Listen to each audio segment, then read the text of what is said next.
after my accident, I was still in so much pain, and I just thought, well, this is just part of it. I'll never forget, a friend of mine came over and he was like, why is one of your legs a different color than the other leg?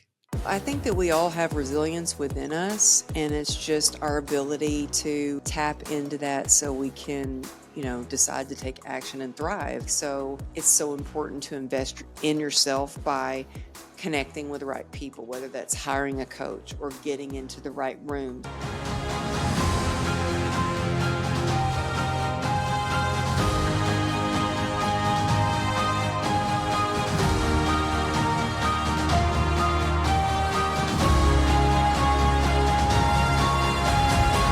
My guest today is Amberly Lago. When Amber was 38 years old, she was hit by an SUV while riding her Harley-Davidson motorcycle, thrown 30 feet onto the pavement, nearly bled to death, and only survived because a good Samaritan saw her accident, rushed over, and tied a tourniquet around her leg.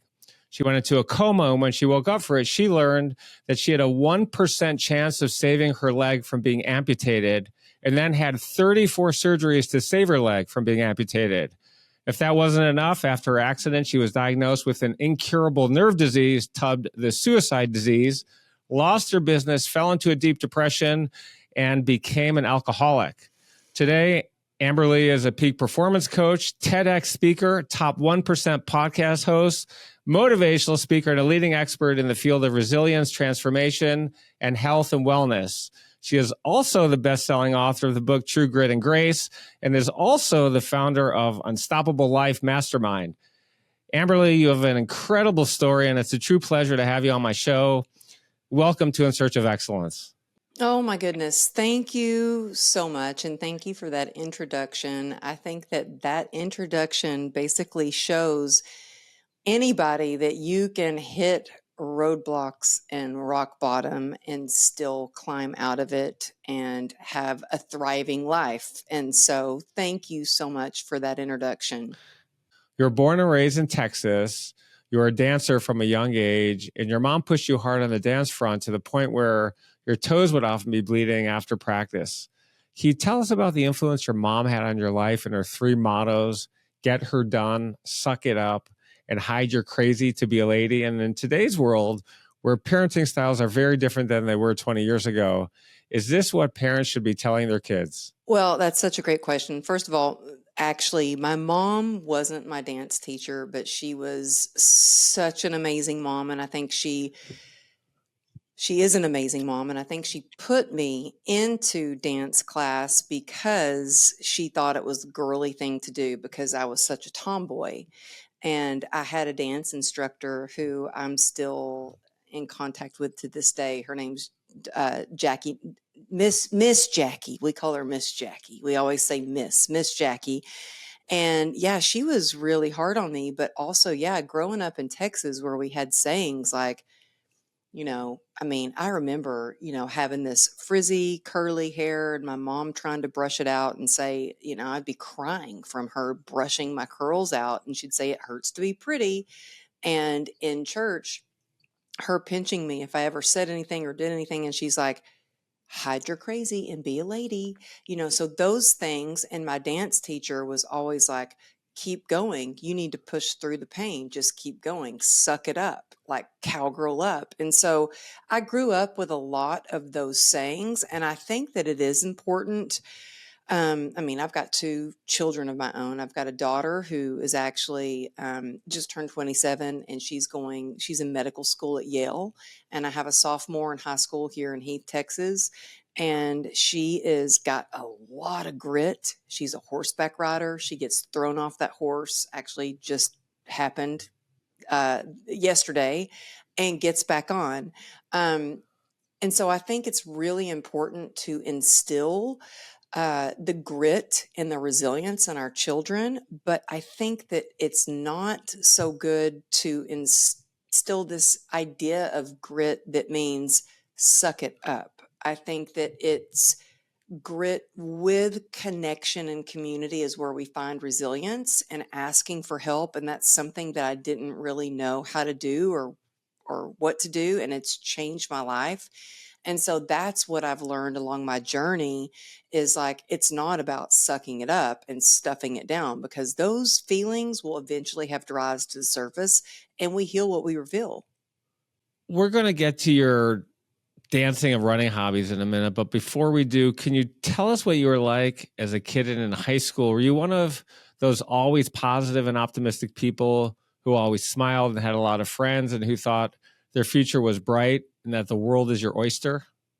Yes, absolutely. And um, I I think that when you're going through a hard time, because as a child, I didn't have most of us don't have the perfect childhood. Let's face it. We have parents that get divorced. A lot of people suffer physical, sexual abuse. I experienced both sexual abuse from my stepfather after my parents divorced, physical abuse from my older brother. And what I did, I think it's so, so important for parents to know that children need an outlet, because I think that me having an outlet saved my life. I really do. And so my outlet was dance and athleticism. And I dove deep into what can I do that makes me feel better. And so I didn't really feel safe at home. It was scary, unpredictable. Um, and so what I did was I focused on what I could do, and that was get great grades in school. I became a high achiever. I became an honor roll student. I was Miss Greenville High School. I was in the drill team. I choreographed for the drill team. I choreographed for a cappella. I choreographed for the drama team. I choreographed for, anything that had to do with anything about if they needed something choreographed, I was their girl. And not only for that, it was like other schools too. I became an entrepreneur, and I started um, coming up with dance routines that I could then sell to drill teams at other Texas schools, because drill team is huge in Texas. I don't know if any of y'all are listening or like, what is drill team? Drill team is huge in Texas, and it's like halftime at football games when you come out and you do a kick line and you do a dance routine. And so I became the choreographer. I ended up working 4 jobs. By the time I was a senior in high school, I had 4 steady jobs, and I was able to save up enough money because I knew I wanted to get out of there, move to LA, and make something of my life. And the only way I was going to do that was if I worked and I saved up the money myself and I did it myself. And so I think it's really important for us to listen to our children and be there for our children, but not enable them and not give them everything. Like, show the importance of working for something, which, you know what, Randall, I'm not so good at. Like, I got 2 daughters, and I'm like, man, I want them to have everything that I didn't have. I want to give it to them because I had to work so hard and I was so stressed out. And there's like a fine line between, okay, what do you give them and what do you make them work for? But The advent of technology changes things for all of us, especially in many cases mhm. for people with physical disabilities. And the story that you just told is a great one. It happens in so many other areas of our lives as well. Yeah, well, I think our I think your son and my daughter have to meet. My daughter is a car fanatic. She literally texts me new cars that she wants to build or that she wants every day. This morning, it was some fancy Porsche or something. And I'm like, yeah, we'll get right on that, Ruby. Yeah. Won't you get a job, and then we'll talk about building your whatever it is car that you want to build.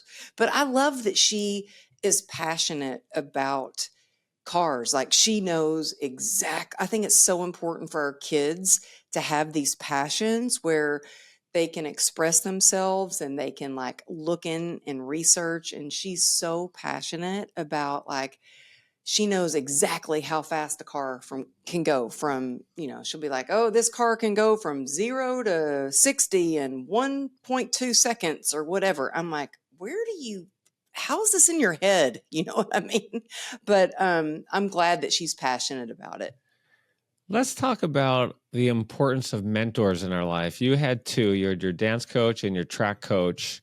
And when you were running track in the Texas 100-degree heat, huge humidity there, you would often run around the track and you would throw up, and then you would continue to run around the track. What lessons did your mentors teach you when you were growing up, and how did they affect your life? And do we need mentors to be successful in our lives?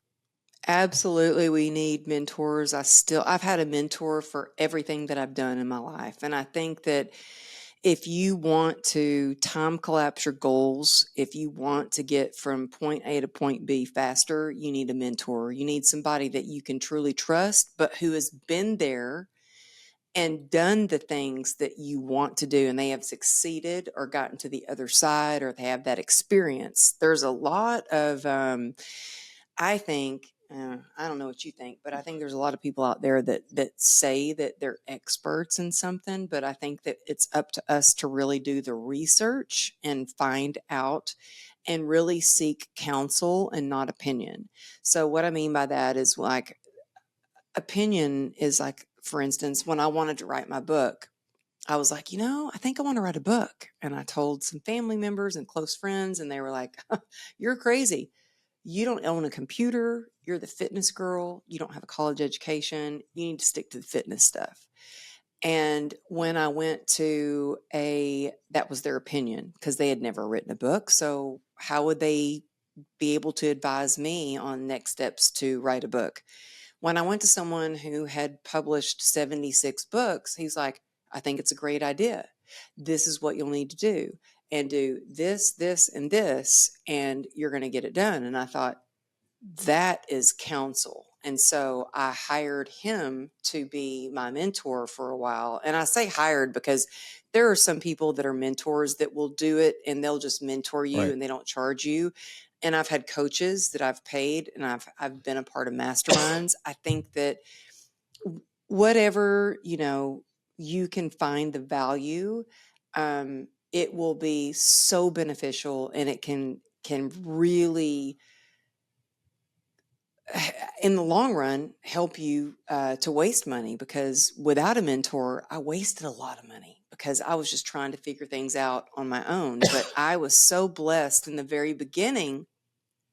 I was so blessed to have a dance teacher and a track coach who, at the time, I was like, man, why are they so hard on me? They're harder on me than they are with anybody else on the dance company or on the track team. And why is the coach every track meet, makes me sit in the front of the bus with her, and she sits there and talks to me what a blessing that was. I didn't realize it at the time.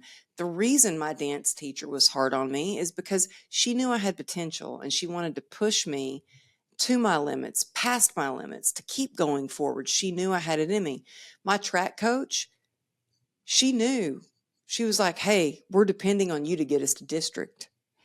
And she would train me mentally and physically and have me sit at the front of the bus with her. And at the time, I didn't realize just how blessed I was. Looking back, I know how blessed I was. And so now, to this day, when I have a mentor that's willing to take 10 minutes of their time with me and answer a question or hop on a call or give me some input or advice or make an introduction or connection, I know what a blessing that is. I think we all need mentors in our life.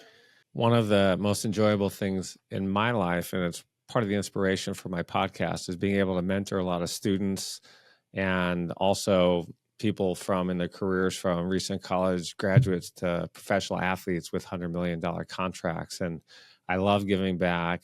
It's fun for me. And not only am I giving back, but I'm giving back to the people who gave me a chance and mentored me along the way. And I think it's important to pay it forward as well. I would not be the same person as I am today or the same professional that I am today without the mentors that I've had. I think it's critical. I agree with you 100%.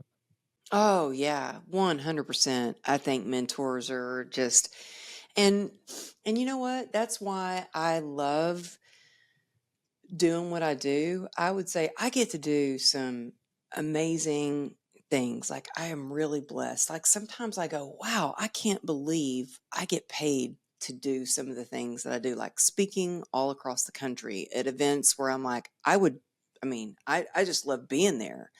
Um, but the thing that I love the most is getting to be a mentor and guide several women in my Unstoppable Life Mastermind, because I want to show them, hey, this is the mistake I did that cost me a lot of money. Don't do that. And this is what you can do that will help you get to point A to point B faster. And this is the connection that I can make for you. And just this past weekend, we had an in-person meetup where all these ladies gathered in my house, which was a big deal for my husband because he's very private and he doesn't like people over. But he knows how much I love these women. And he was like, I know you love these women. So of course, yeah, have them over. But when you can come together with like-minded people and you can have a mentor that can guide you, it is life-changing. It's career changing. It's unbelievable. I hope you're enjoying this video so far, but before we jump back in, I want to know if you've ever thought about what you need to do to reach the next level of success in your life. Over the last 25 years, I've been an advisor to more than 50 companies. I've invested nearly 100, including Google, Lyft, and Seagate, and I also co-founded a company that today is worth more than $15 billion. I've been incredibly blessed in my journey, and at this stage in my life, I want to give back. I want to share the lessons I've learned so you can reach incredible success way faster than I did. In my own journey, I've learned that having the right mentor is a massive advantage to achieving our goals. I'm hugely passionate about mentoring others, and I'm looking for a few hungry entrepreneurs who are excited to take action on their journey to incredible future success. So if that's you, I've got an opportunity. In the description of this video, there's a link where you can apply to work with me. All you need to do is answer a few simple questions, and if you're a good fit, my team will reach out so we can build a game plan together. All right, now let's get back to the video. For those people who don't know, and I didn't know this until probably 6 months ago, and I was invited to the first one, what is a mastermind? And are they all as cracked up as they say they are? The one that I went to promised a whole bunch of things, and it ended up for me being a couple of successful guys trying to sell investments to a large group of people. Oh, see, I am so glad you were bringing this up because I've wasted a lot of money on some too.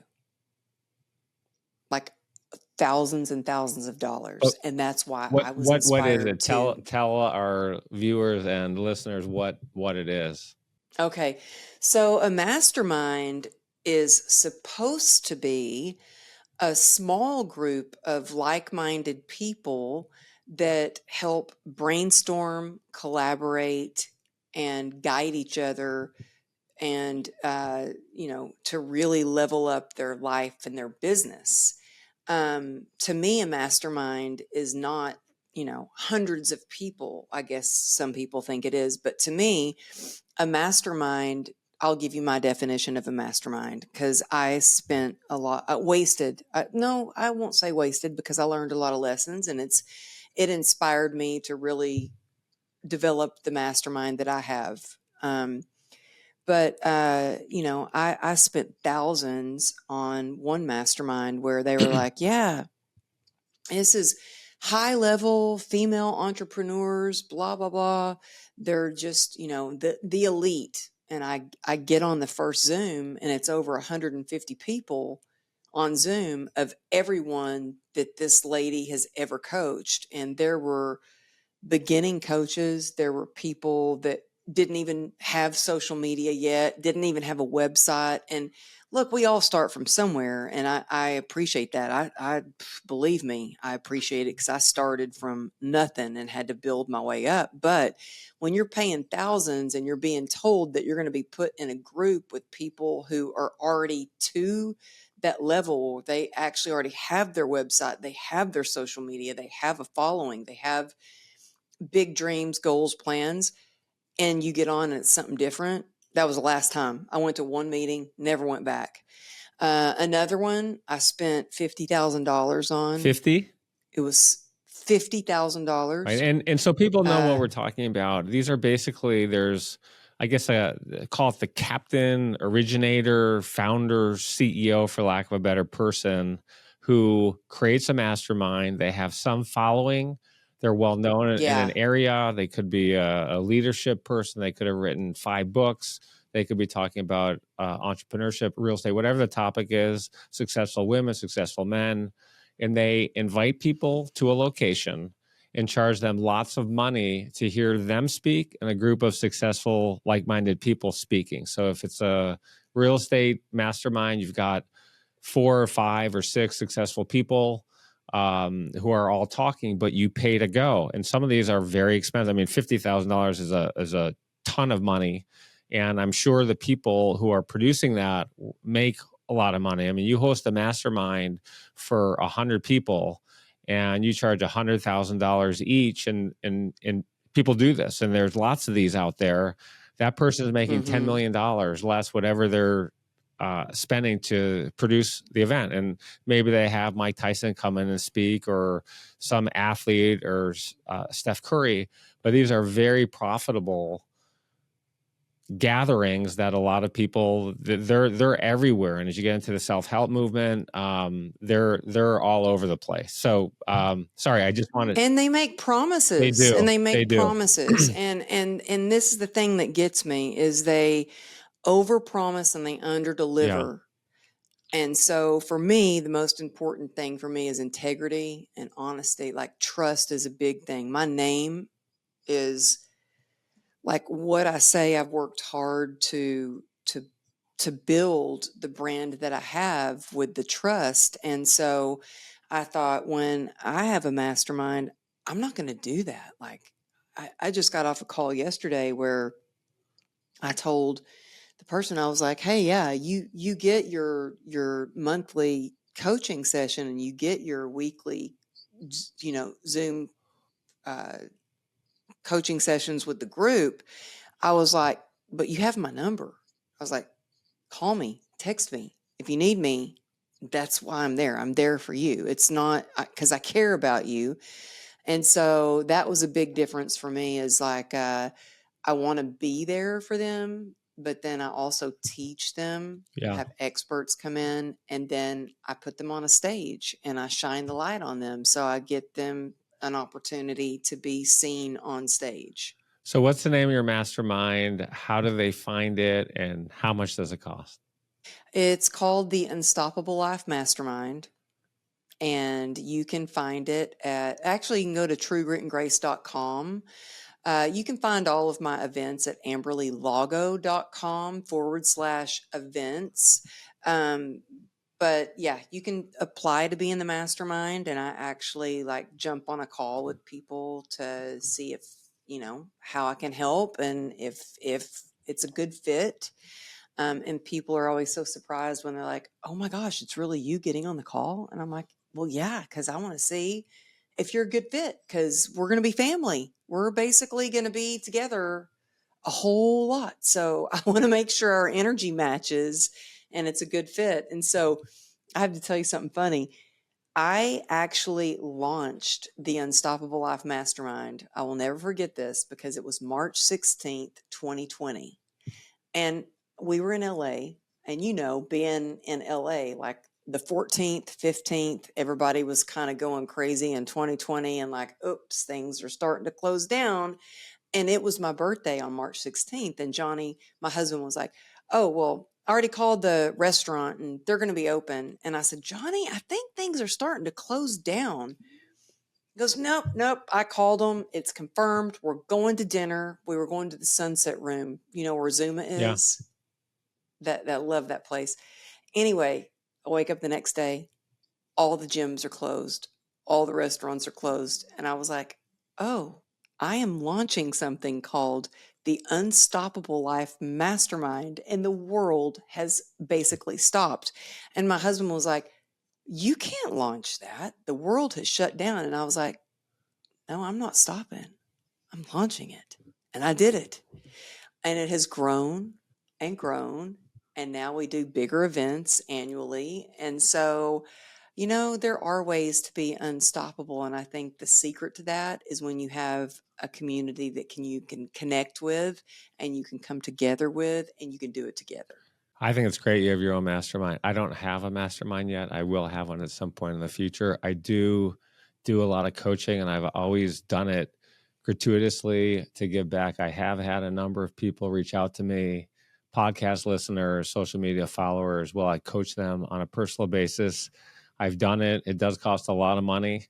It's been worth it for all of my mentees, but I think it's great. It's another way to give back. I'm also going to be, similar to you, doing some paid corporate speaking starting in Q1 of next year that I'm super excited about, bringing my message to more people and helping corporations think about a new way to prepare and succeed. But we'll talk about that a little That's later. Yeah, I'm awesome. very excited about it.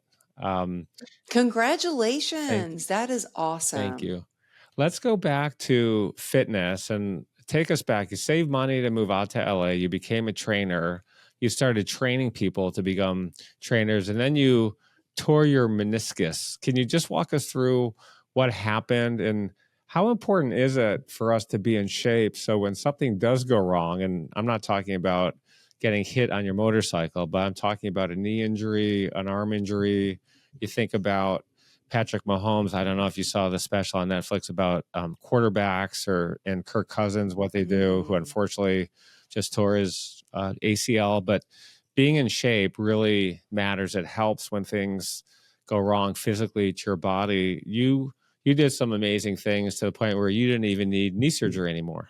Yeah, well, you know what? It's really hard when your whole identity is caught up in your physicality. I mean, my whole identity from the time I was young was, I started, like I said, started working at age 13, started teaching dance, and then I was doing modeling and was getting booked as a dancer. And actually, my biggest fear was doing something to like blow out my knee and not be able to dance. And sure enough, that's what happened. And I was scheduled to have knee surgery. And I started going to the gym and rehabbing myself. I didn't really know what I was doing, but I was just doing what I could to try to get stronger. Like I didn't have the money or insurance to hire somebody to help me. I was like living on my own in LA, but I noticed that the more I went to the gym, the better I felt, not just physically, but mentally as well. And lo and behold, my knee felt better. And I called and I canceled my meniscus surgery, and I never had that meniscus surgery. And I thought, wow, if I can help myself and do this for me, imagine all the other people that I could help. And I think because I've always loved working with people. I've always loved helping people and started teaching dance at a young age. Then I thought, well, maybe I could get certified to be a trainer. And so I went to school, got certified to be a trainer, and I started training clients. And then I loved it so much. I thought, you know what? Other people can do this. Let me show other people how to do this. And so I started a whole 6-week training course where I did 6 weeks worth of training where I helped people understand everything they needed to know to get certified to be a trainer.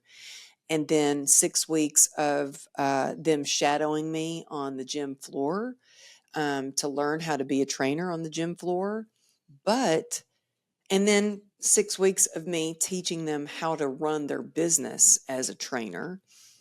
But also, I was able to pick from those people who took my course the best of the best that were taking the course. And I was like, oh, yeah, I for sure want Sid, I want Shannon, I want Greg, I want them to work for me because they are great trainers, they're great people, they're go-getters. And so by having this course and helping other people to become trainers, it was wonderful and I could help people, get certified, but then I could also take the people that I felt were the best and I could use them, employ them to start working with me, and we built a team that way. You became a successful trainer. Things were going well. You're in LA for 20 years, enjoying yourself. Tell us about the day you were hit and thrown on your motorcycle, exactly what happened. And Can you also tell us what you remembered at that exact moment about what your grandfather had told you many years earlier in your life as you were lying on the pavement, potentially facing death? Well, yeah, and in fact, actually, I remember leaving the gym. It was a holiday weekend, and my friend Tina, who I hadn't seen in years, and she just came to visit me here in Texas. And she was the last person that I saw as I was getting on my motorcycle. And I remember putting my helmet on, and she looked at me across the parking lot and she said, "Be careful." And I said, "Oh, I will." And I, jumped on my Harley and I'm cruising down Ventura Boulevard. And as a motorcyclist, you learn to drive defensively, meaning that you are looking to make sure that other people see you and so you can stay out of danger. And I remember seeing this one guy that was stopped, ready to make a left turn onto Ventura. And I thought, okay, he sees me. And then he punched it out of the driveway. And I thought, oh, wow, he doesn't see me. And it was too late. I didn't have any other choice but to just like try to let go of my clutch, try to jump off my bike. I was T-boned, thrown 30 feet, and I was sliding across the asphalt, which seemed like forever. And when I finally came to a stop, I looked down and my leg was just crumbled into pieces.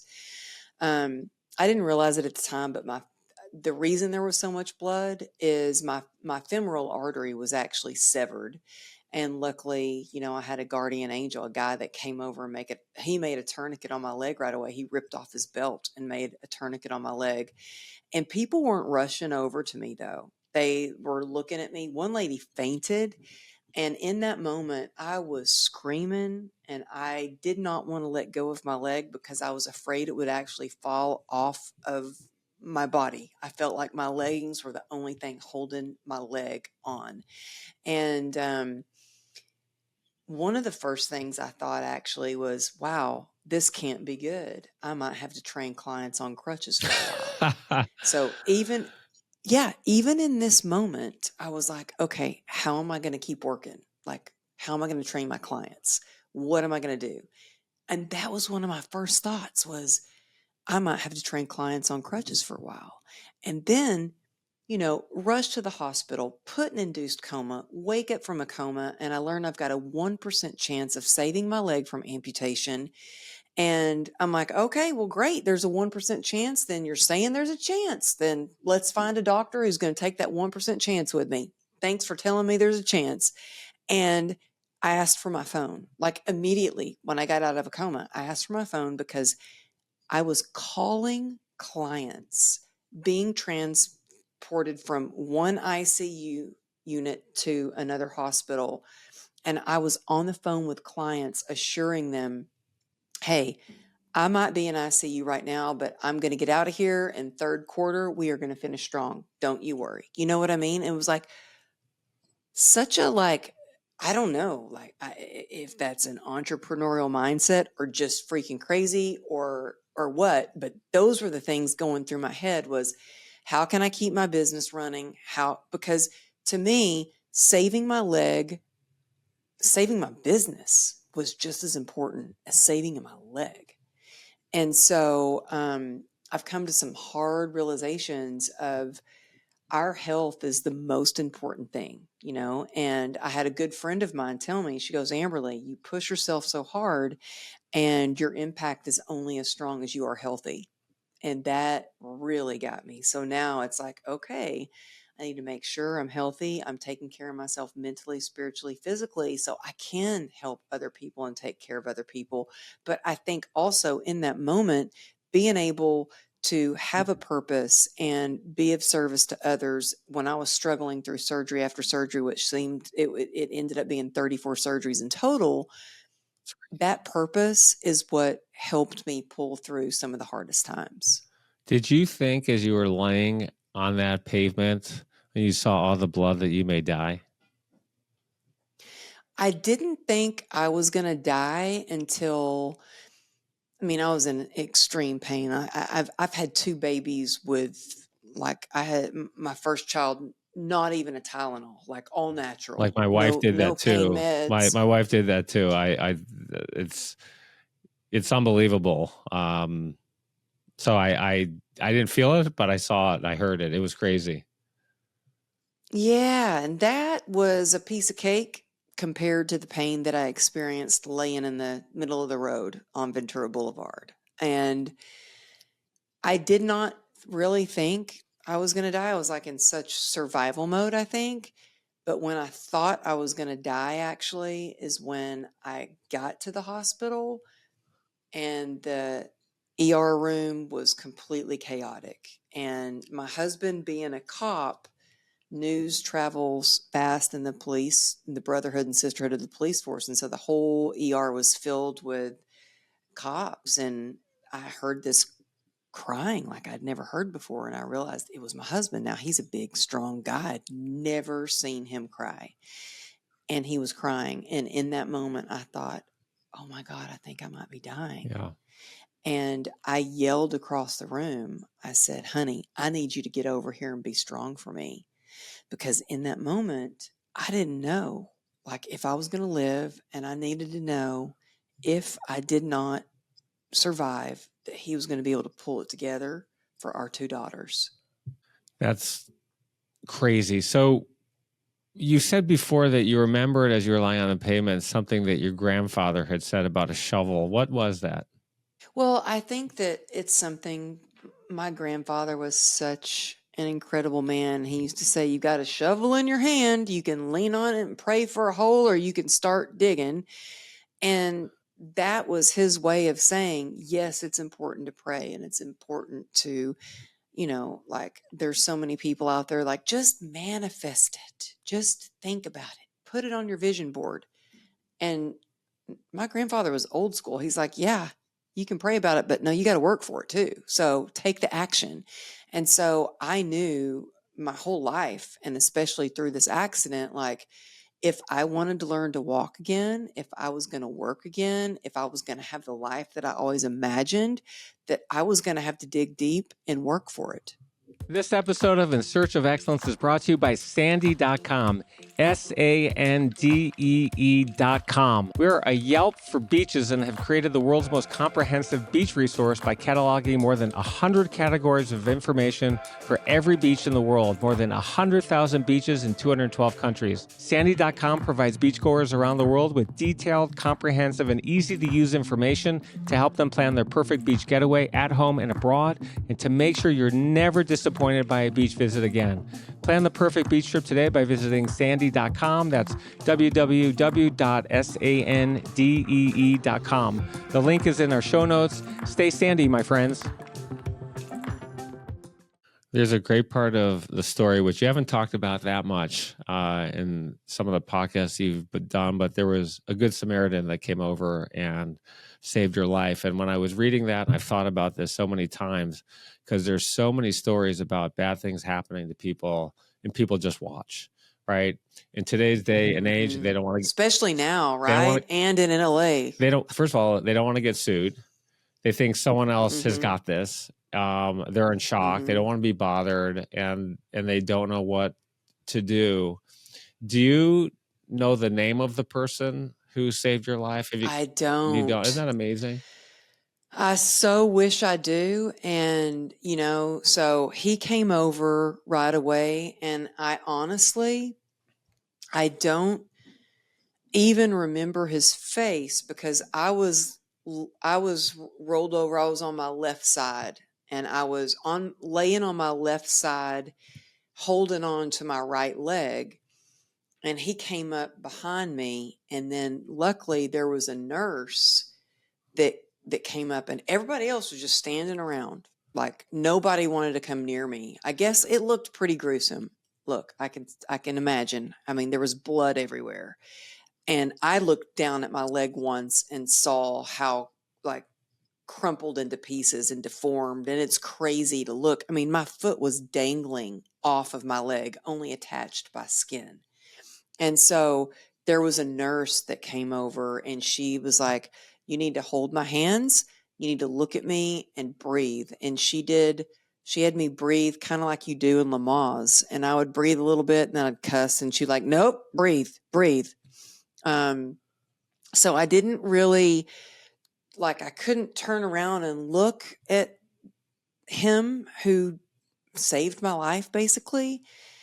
And all these years, I would love to know who that was. And then there was one other lady that came over, and both the nurse and that other lady that came over later went to see me in the hospital when I got out of surgery, got out of a coma. They came to see me and brought me food. I want to talk about chronic pain, which is something people don't often talk about because other serious diseases like cancer and heart disease are life-threatening, and treating them often means the difference between life and death. But let's look at some statistics. During 2021, an estimated 20.9% of US adults, 51.6 million people, experience chronic pain. Chronic pain is substantially more common in the US than diabetes, depression, and high blood pressure, and it is the number one reason that people go out on long-term disability. You were diagnosed as Hmm. something with called chronic regional pain syndrome. Can you talk about that and the effect it's had on your life and all the different medications you've had, the 73 homeopathic medications and the 11 prescriptions you've been on to try to treat this? Yeah, I mean, I was, after my accident, I was still in so much pain, and I just thought, well, this is just part of it. And, eventually it'll get better, but the pain seemed to be getting worse. And I'll never forget, a friend of mine came over and he was like, "Why is one of your legs a different color than the other leg?" And it was, one of my legs was almost like a purplish brown compared to the other leg. And I thought, well, I said kind of defensively, well, because it's healing. And I was told that it would take me a long, long time to be able to walk, 2 years probably, to be able to get up and walk again. And it was about 4.5 months after my accident. And I was very proud to be upright on crutches already. It hurt like hell. And at first, I could only stand up for moments at a time because there was such pain. But I remember thinking, I've got this doctor's appointment, and that's my goal, to be able to go to that doctor's appointment, not in a wheelchair, but on crutches, to show him that I'm healing, I'm doing better, I'm going to be walking soon. And I walk into that appointment, and he takes one look at me and like runs out of the office.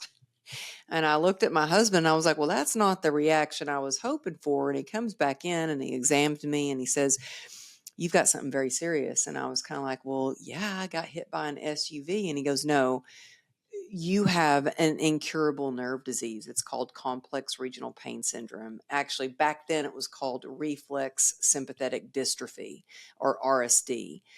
Since then, they now call it CRPS. And I'm like, "Okay, well, what's that?" And he goes, "Well, it's a disease of your sympathetic nervous system. You're going to always be in pain for the rest of your life. There's no known cure. You are going to be permanently disabled. You are never going to walk again, never going to work again. You need to go home and get back in your wheelchair." And I was like, "Back in my wheelchair for how long?" And he's like, "Forever." And I felt like, this can't be right. This can't be my life. And I felt like I'd been kicked in the gut. And I remember crying all the way home. And when I got home, I did not get back in my wheelchair. Instead, I went to straight to physical therapy. And my physical therapist was like, "Amberly, what are you doing here? You don't have an appointment today." And I said, "I know I don't, but I've just learned something. If I want to have the life that I've always imagined, then I'm going to have to work harder than I've ever worked before." And I did not know how hard that was going to be, because it has been very difficult. I mean, yes, I was trying every kind of medical treatment, and still do, actually. I'm flying to Costa Rica next month to try a new medical treatment. Um, I tried everything, though: ketamine infusions, spinal stimulator where they put metal leads into your back, spinal blocks, spinal radio frequency, which the side effect of that is you can be paralyzed. But I'm like, okay, what the hell? Living this constant chronic pain that's ranked highest on the pain scale, or risk, getting out of pain and being paralyzed? And I chose, let's risk being paralyzed to get out of this pain. That It bad. was that bad. Yeah. And in fact, to the point where about a year after my accident and I was diagnosed, I went into my doctor and I was like, you know what? I appreciate Dr. Wiss that you've done all these surgeries, that you've done 34 surgeries to save my leg, but it's given me too much pain. It's deformed.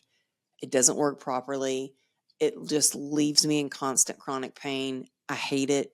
We need to just cut it off. And he goes, you can't do that. Like, it could make the nerve disease spread. It could make it worse. Like, that's not a solution. And it was in that moment that everything changed, because I had to get in complete acceptance. Like, this is it. These are the cards I've been dealt, and it's up to me to figure out how to play the hell out of these cards. And so I had to change the way I ate, my mindset, the way I worked out, everything. I've had to change everything, from how I plan things, from whether I'm flying to go speak at an event. I can't just hop on a plane and go speak at an event and get there and go speak on stage and I've got all the energy. No, I have to get there the day before, let the nerve disease kind of calm down, and what it feels like. So people ask me what it feels like, and I actually don't even like to talk about what it feels like that often, because when I talk about it and I focus on it, it makes it worse and I can actually start to feel it more. But I will tell you what it feels like. Is it feels like, so I have CRPS in my right leg. Some people get it in their wrists. Some people get it in both legs. Some people get it full body. Luckily, mine has not spread anywhere except for my right leg, and it's mostly in my foot that has the least amount of damage. And what it feels like is, if you could imagine, like, to me, like a vice grip that is on my foot, and you're just cranking that vice grip, and you're just squeezing it tighter and tighter and tighter till it wants to implode, and like battery acid going through your veins. I had a medical scare maybe a little over 10 years ago. I was sick. I wasn't feeling well. And it was more than the flu. I just was just unable to get up. I was divorced. I didn't have a girlfriend, so I had no one there to really be with me. And then on a Sunday morning, I felt that. I could hardly breathe. So I called my ex-wife, who I'm very close to, and I said, yeah, I'm not feeling well. I think I need to go to the hospital. She only lives a mile away, and she was on a bike ride. She said, call your doctor. So I called my doctor at 8 a.m, and this is kind of crazy. I only had his phone number. You know, doctors don't like to give you their phone number, right?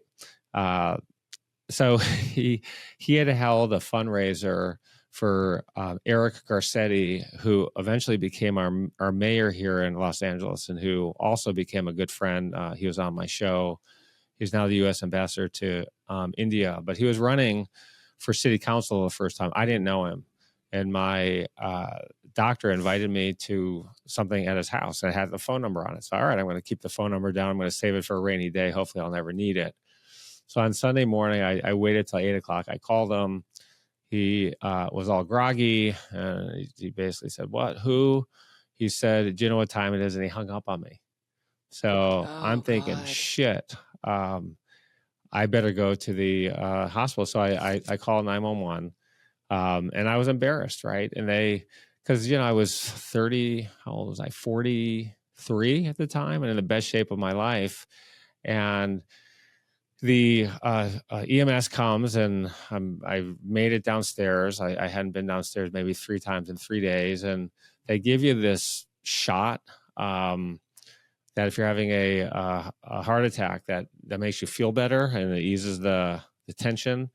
And so I said, all right, guys, I feel great. I feel better. Thank you. I'll see you later. And they said, oh no, we're going to the hospital. And, I'm in the ambulance, and they're doing a EKG the entire time, checking my blood pressure. And you can see they were worried. I mean, it was all a blur, but you could kind of see, all right, what's going on?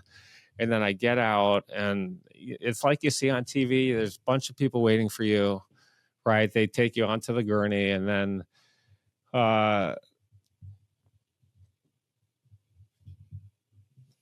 and then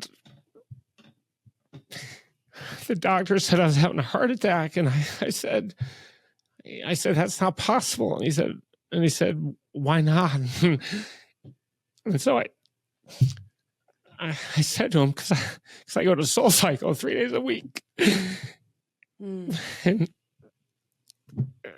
And so he said, well, I'm the chief of cardiology here, and you're having a heart attack. So sign here. And they started wheeling me away. And I thought, oh my God, like, this is crazy. I had my phone. I called my ex-wife. My kids were young. They were in school. I called my mom. She didn't answer. And I called a doctor friend. I had nobody. And it's like, you go into that room and you think, gosh, you may die. And I couldn't say goodbye to anyone. And so you're in that room, and I asked my doctor whether I was going to die. And he said, no. But, doctors lie all the time to make you feel better, right? They want to give you hope. And if I wasn't... How old were your kids at the time? They were maybe 7 and 5. And wow. So I was in this room, and they robotically, they put a stent in, and they said, well, I have good news and bad news. You're not having a heart attack, but what the symptoms you have present exactly the same. And the 1% of 1% chance where it's not, you have something called myocarditis. And I said, what's that? And it's an infection of the heart. And I said, well, what's the bad news? And he said, well, the bad news, it could be fatal. And so, and there's no cure for it. There's nothing you can do. Your body rests, and it's going to make it or it's not going to make it. So I was in the ICU for a few days. And, I was the youngest person out there by at least 40 years. I mean, people were very old around me. And I made it. And then the weirdest thing is, I started my career as a lawyer, and I was a second year lawyer. And when they hired the first year, you're no longer the youngest person. So there was a woman named Christine. We became great friends. We would have lunch all the time. And a week after I got out of the hospital, she died.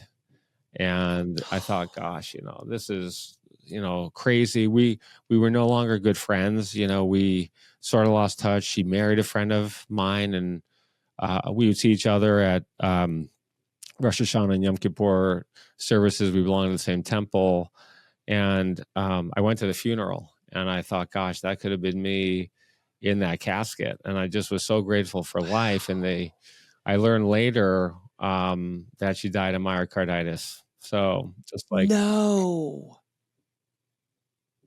How do you get that? Like, what is it caused from? Nobody knows. I know there was an increase in myocarditis due to COVID.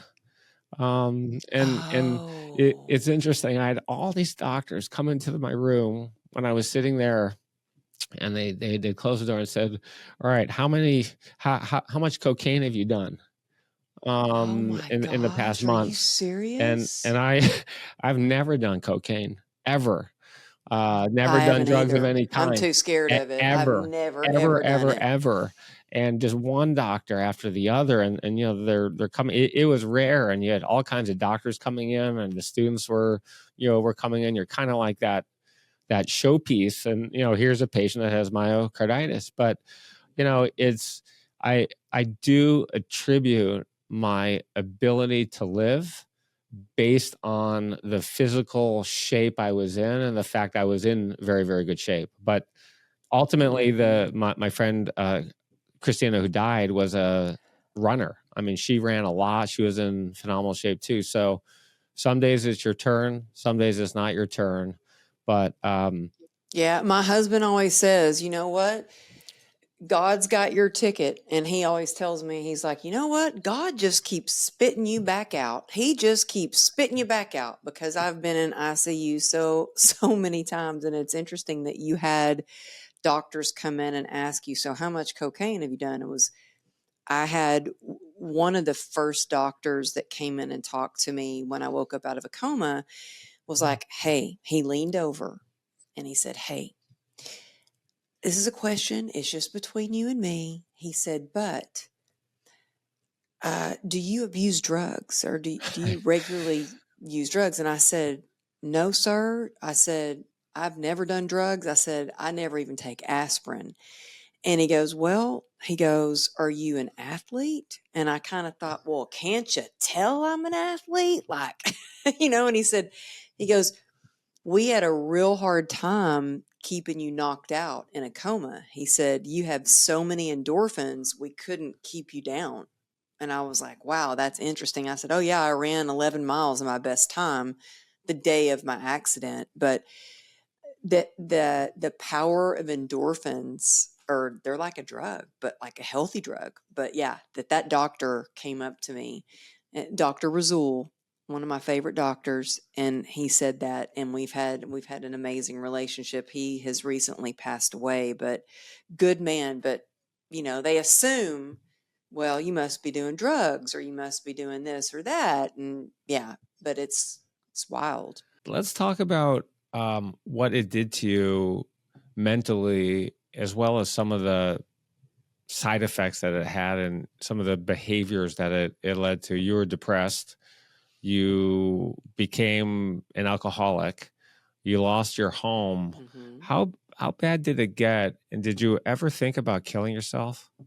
Yeah, I did. I was never a partier. In fact, I moved from Texas to California and thought, I'm going to make something of myself. I am so not like a lot of the other people in my family that have problems with addiction, and I'm going to make something of myself. And so I was always the go-getter and the high achiever and worked hard. And then when I could not get out of pain with all these treatments that I was doing, and I mean, we had $2.9 million worth of medical expenses. I had spent thousands, I think $20,000 on ketamine infusions, just to go get infused with ketamine to try to reboot your nervous system. Like, nothing was working. And I remember one day having a glass of wine, and how it kind of numbed out the pain, not just physically, but it helped me feel like I could stuff down some of the emotions. And I remember thinking, wow, why didn't the doctors just tell me to knock back a glass of wine? Because this sure helps. And I remember thinking, well, this, being in the fitness industry, and, I was sponsored by Nike and doing infomercials with Body by Jake, and uh, fitness videos, and on the cover of magazines, and contributing to Shape and Health magazine. And now I'm like, well, this can't be the healthiest thing to do, but if it's what I have to do every day just to get through the pain, then I guess I'll have to do it. And that worked until it didn't, until I realized I was physically,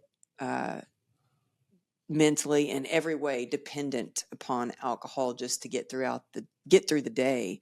And I remember going to my husband and saying, I think I have a problem. And him being a cop, he was like, no, no, no, no, you don't have a problem. I was like, no, I think I do. I think I need to go to AA. And he goes, no, you don't want to be around those people. I mean, he was used to arresting people that had drunks and stuff. And he was like, how could I be married to an alcoholic? And he said, you know what? Anybody would drink if they had to deal with as much as you're going through. But I knew deep down that I had a problem. Like, I knew deep down this was not right and I needed help. And so I Googled recovery programs, and I found a 12-step program that when my husband was at work and my daughter was at school, I could go to this recovery program. It was the scariest thing I'd done, to admit that I had a problem, and then the courage to ask for help. But it was at that moment where I was ready to die.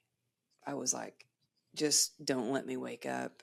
This is just too much for me to bear. But it was my daughters, and it was having that little, thinking of them, and how I didn't want to do anything to hurt them. And I wanted to be an example of resilience for them, that really pulled me through and gave me that little bit of courage to get on my knees and pray. And I prayed, And that gave me the courage to find a meeting and go to a meeting. And to this day, I still go to meetings, and that's how that's how I've been sober. I had a girlfriend who I dated for 2.5 years who was an alcoholic, and I've been to at least 50 AA meetings, and it's really remarkable what goes on in that room. And it usually is only when people hit rock bottom that they will actually go, and it's transformative, like you said, for a lot of people. A lot of people don't get sober. A lot of people, as you know, do get sober. And I think the one takeaway that I have, well, there's many takeaways. One of the takeaways is if you think you have a drinking problem, you probably do. If you have to ask yourself, I wonder, do I have a drinking problem? That you probably do. It's a good It's sign. so true. Yeah. Talk to us about resilience and the importance of being resilient in our success and overcoming incredibly challenging obstacles, including medical problems and mental health issues, including depression.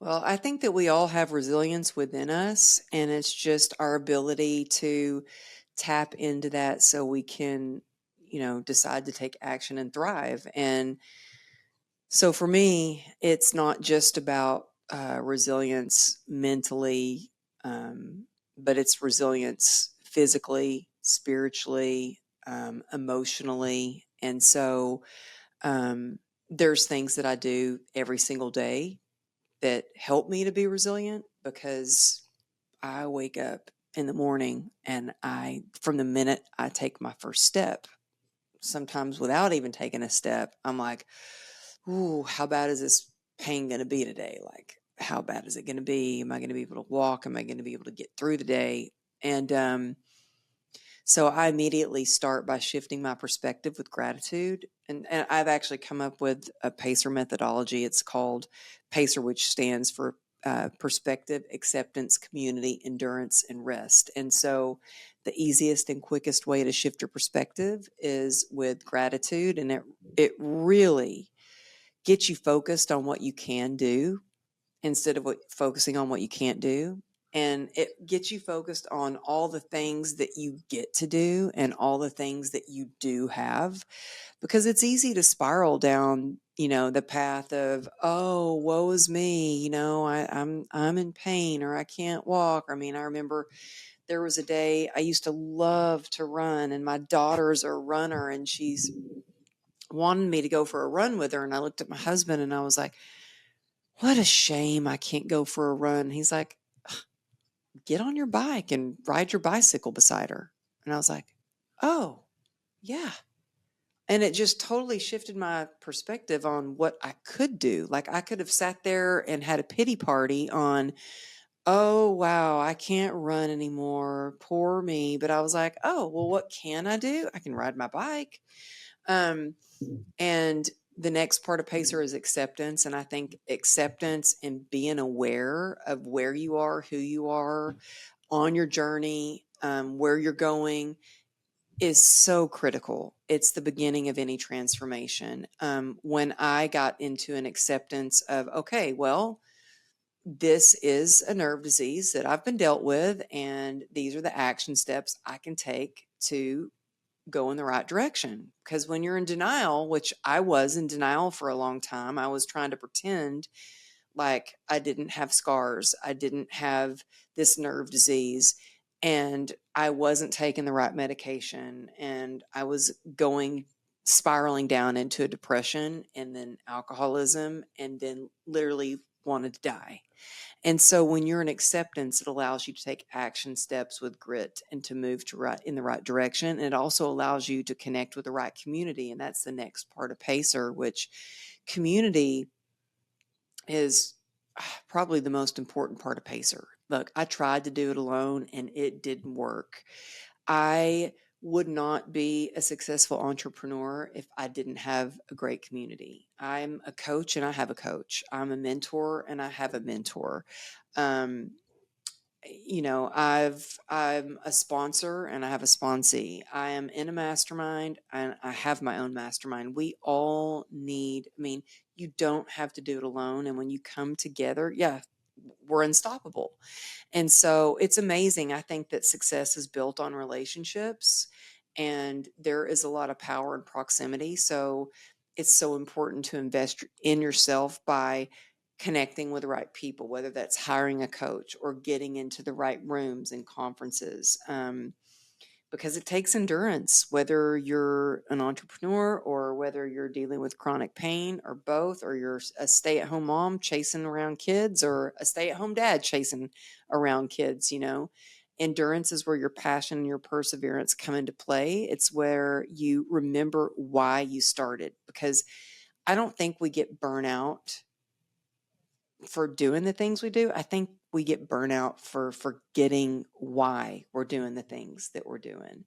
And then the last part of Pacer is rest, which was the hardest part for me. I was like, resting is for quitters. I'm not going to rest. Resting is for the weak. And I had to really shift my whole mindset that resting is, if you really want to be resilient, then you have to strategically plan times to stop and rest and recover. And I've made resting a part of my business strategy and really gone through and planned times to rejuvenate, to get enough rest. I plan times to space things out and don't overcommit anymore and spread myself too thin. I had a client, of mine that was like telling me, that our health, again, and a friend of mine that was like, your health is the most important thing. And if I don't have my sobriety, if I don't have my health, then I can't serve others. And so that has to be top of the list so I can help others. Should we all write down our goals and make ourselves accountable if we want to achieve certain things in life, including improving ourselves? Heck yeah. The reason I say that is because I think there's such power in writing things down. And I will tell you, everything happens in divine timing. I mean, we do have to do the work. It's important to do the work. But the reason I say heck yeah is because I have had a sticky note written on my computer. Right here, it's the next title for my next book. And I have had it in mind, the publisher that I want to publish the book, the idea for the book, the title of the book, and I've had it written down. And I've been doing other things, but I've had this written down. It's like, this is what I'm going to get to. And it's here where I see it every single day. Do you know, I had that publisher reach out to me 2 days ago and they want a proposal. They're interested in the book. And I'm like, yeah. So if I had never written that down, if I didn't constantly go, okay, well, this is what I'd like to do. This is, something that I want to have in mind. And I didn't start writing things out to plan out the chapters and things, then how are we going to accomplish it? If you don't write it down. For me, I think it's very important to write it down. I also think it's very cathartic to write something down. It's very healing to write things down, and it's a good way to process things. Are you looking for your next great gift to surprise a friend, colleague, or loved one? Bliss Beaches makes the perfect gift. This best-selling, bright and beautiful coffee table book by Randall Kaplan features stunning drone photography from exotic beach locations around the world. It's the perfect housewarming gift, a great addition to any home or office, and a fun and creative alternative to bringing a bottle of wine to somebody's house for dinner. Bliss Beaches is available for purchase on Amazon, where it has glowing reviews and a 5-star rating. Get your next amazing gift and order a copy of Bliss Beaches by clicking the link in our show notes. I have a personal business plan that I follow. I look at it. It's in my calendar. Look at it once a quarter. I pull it out. I read it. I make sure I'm alone in solitude, usually in my home office when everyone's asleep, or on the weekends when I have quiet time when my wife and our 2 young kids are not there. And it's very, very helpful. And a lot of the coaching that I do as well, and a lot of it centers around, I don't know what to do. I'm mid-career, I'm graduating college, and I have people do a checklist. I give them a written exercise. I tell them, write things down. And the exercise is basically a bunch of questions. And I'm not going to get into the whole thing here. But for example, what are the 5 best things you're good at? And what are the 5 worst things that you're bad at? And there's a set of 4 other questions like that I give them. And you think, okay, right out of the gate, well, that's simple. That's easy. One of them is, what are the 5 dream jobs you would like in your life? And what are the 5 worst jobs you could ever hope for or want in your life? And just by kind of chipping away at the edges and writing them down, I give them a week to do the exercise. I say, if this doesn't take you a long time, 20 hours, you're not doing it right, because you write them down, you look. But I think it's so important to write down our goals. I had to write down mine. You think it in your head, yeah, I got this, but you don't have it, right? You have it if you're looking at it every day. And I just think it's been critical to my success. I've heard you say it's critical to yours as well. One of the other things that you've said, I've never heard it said this way, but I love it, is put yourself on your own to-do list. What's that about? I think that's awesome advice. Well, I end up a lot of times in the past, I have filled my whole day is filled with, doing other things. And as much as I love helping people, I will meet their needs first. I'm an overcoming people pleaser, an overcoming perfectionist. And so I'd spend all day jumping through hoops trying to help all these other people and taking care of what they were doing. And I learned this actually in a very kind of radical way. Like, I remember, so every year I do an event. It's called the Unstoppable Success Summit, and we have an annual event once a year. Like this year, I have John Gordon, Ben Newman, Rudy Ricksteins, Henry Amar, Rachel Luna, as well as some other panelists and mastermind members that are coming to speak at the event. And last time I had the event, I was so busy helping other people promote their event that when it came time to, like, oh my gosh, my event's in a month, came time for me to promote it, it was like I'd been promoting so many other people's events and helping them with other stuff that when it came time for my own, it was like, oh, another event Amberly's promoting. You know what I mean? And so I was like, I got to make sure I take care of me so I can take care of having a roof over my head and taking care of my family and taking care of my health.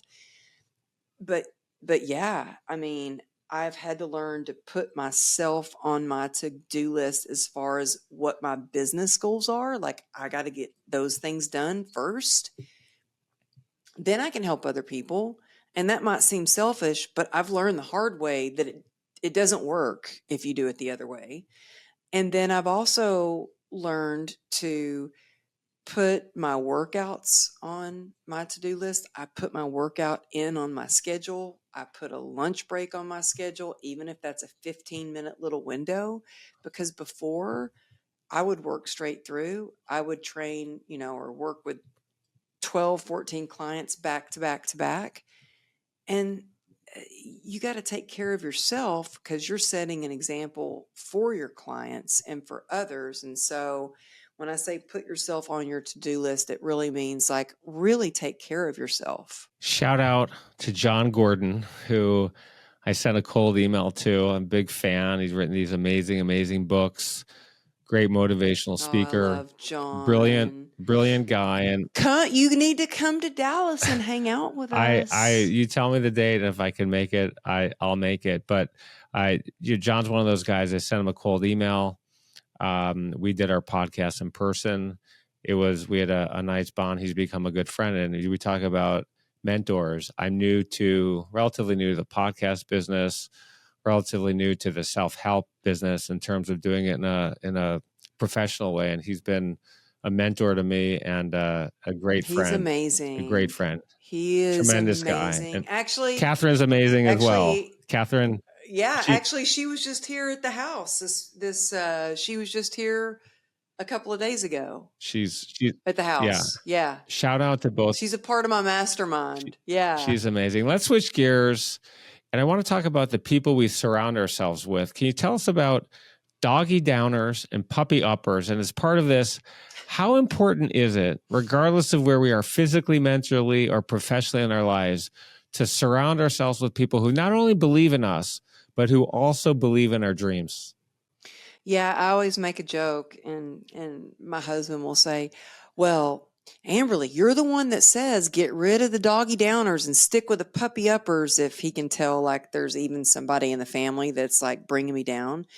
But it's so true. Like there is nothing more powerful than being surrounded by like-minded people who are passionate and they're go-getters and they're not gossiping and they're focused on the good and they're focused on moving forward and they're focused on solutions and they're focused on collaborating.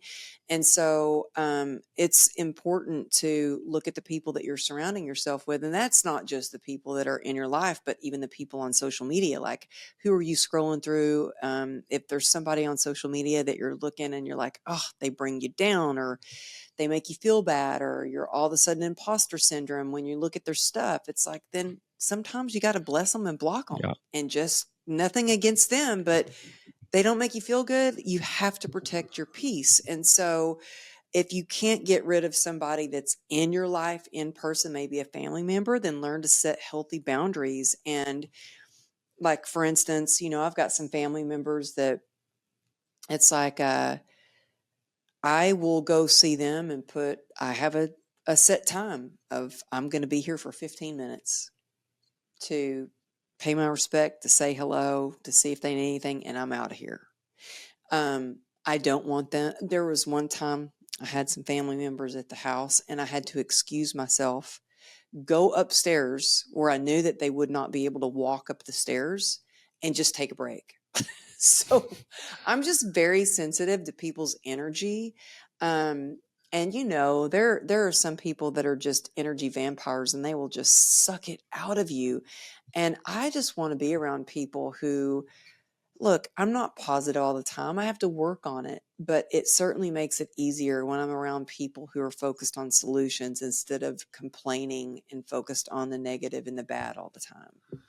I couldn't agree any more. I mean, we've all had people, family members, friends who are just taxing on our soul. And like you said, you cringe when you're going to see them or have a meeting, or they're going to be somewhere, and you just you say hello, and then you want to get out of there. And once you've done your thing, let's talk about superpowers and superheroes. You've said your greatest passion and purpose is to show others we all have this superhero that lives within us and that we have all this resilience within us. Is that really true? And how can you explain that to someone who's depressed and can't get out of bed in the morning, or has been diagnosed with a serious illness and think they're going to die, or are actually certain they're going to die? Well, you know what? That's such a great question. And I think that um, when you're going through a really hard time, I want to acknowledge that it's hard. And I've been in that place where I'm not going to sit here and tell you that, oh, yeah, when I was waking up out of a coma, I was just positive and focusing on the superpower and resilience. There were times when I cried and cried. And even when I got out of the hospital, it was hard for my husband to see me cry. So when all the wounds were healed up enough to where I could get in the swimming pool, I would get in the swimming pool just so I could cry. So I thought, if I'm in the pool, they won't be able to see my tears.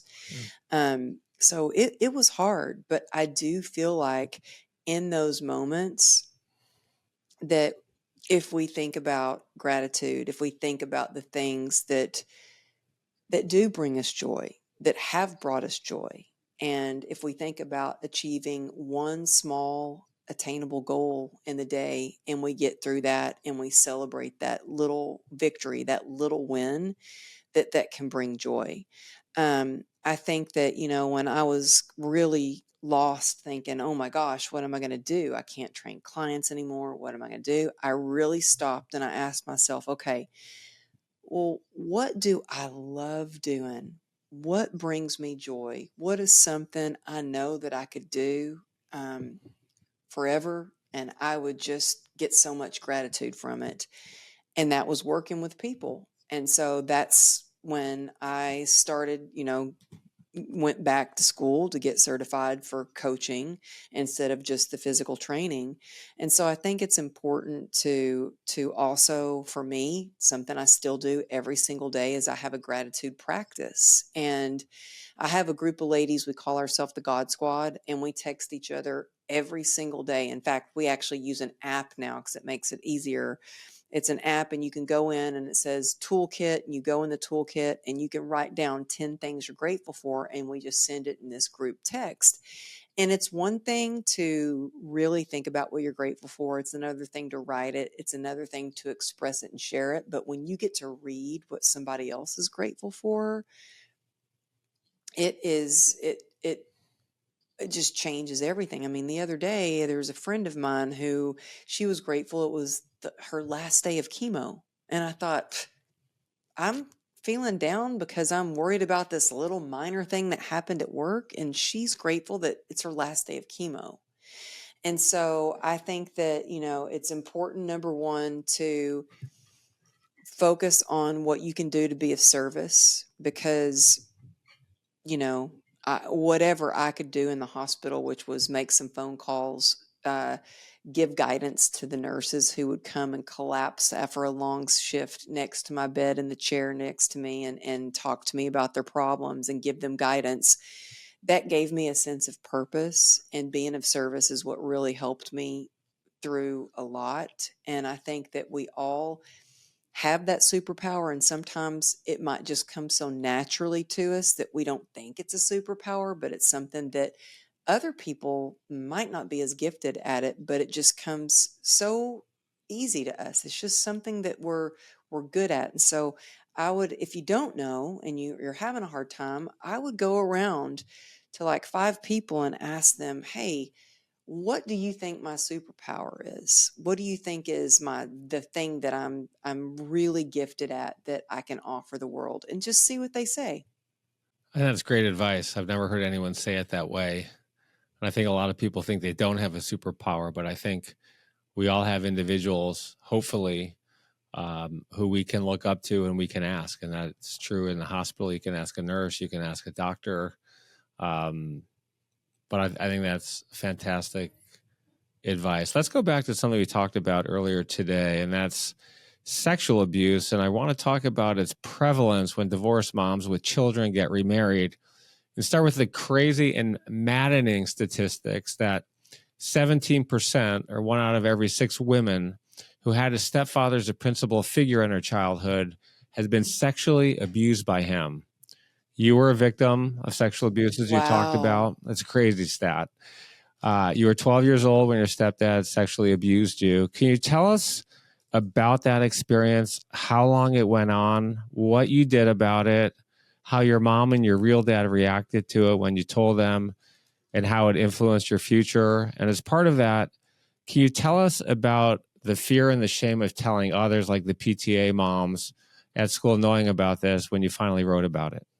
Oh, yeah. Well, my parents divorced when I was 7 or like 8, and my uh, mom and stepdad married right away. I mean, there was like hardly any time. They were just already together, and I was sexually abused by my stepfather. And for the longest time, I didn't tell anybody because he told me that he would kill my mom if I told anyone. Jeez. And so, and I believed him. He was kind of scary, and really scary. And I finally, when I was probably about age 13, I finally got the nerve to go tell my dad. And I remember telling my dad, and it took so much courage because you have so much shame when you've been sexually abused. Like, I knew it wasn't right. And, but you've got this adult that's telling you that this is how dads teach their children, and you trust them, but in your gut you're like, this isn't right, but they're telling you it is right. And so it takes a lot of courage to finally tell somebody, especially when they've said they're going to kill your mom and you have so much shame. So I tell my dad, and my dad didn't do anything. So in that moment I realized a couple of things. Well, at first I thought, well, I'm just not worthy enough of protecting or even loved enough to be protected. Because I know if somebody told me, I know if my daughter told me they were being sexually abused, I would probably be in jail or dead. Just saying. But, I'm with you you on that know, one, by the way. That's I mean, but later it was actually through writing about it in my book. And so I wrote the whole manuscript for my book and I let my parents read it first. And I said, I want you to read this because I didn't write this book to hurt anyone, but I wanted to bring awareness. And I said, I want you to read it. I'll only publish this if you're completely comfortable with what I'm sharing. And my stepfather, by the way, had already passed away. good Um, riddance. No, and no, no offense to anybody else, but good riddance. yeah, he actually, uh, I don't write about this in the book, so I'll say it here. Once it did, he found out. So my dad didn't do It's anything. crazy, by the way, that I your what dad didn't do anything. I that's disgusting as well. I just can't imagine that. he, he's like, well, you made me promise I wouldn't tell, and I was like, I was a little kid crying for help. You Yeah. know what I mean? Um, when I was 23, I was going through a horrific divorce from an abusive relationship. I was married for a short while and it was abusive and it wasn't good. And he had done everything that he could to hurt me. He had cheated on me. He had called me names. He had beat me. He had done anything. He knew he couldn't do anything else. Like there was nothing else that he could do to hurt me. He had already done everything. And so I had confided in him that I was sexually abused and I hadn't told anybody else. I had confided in him.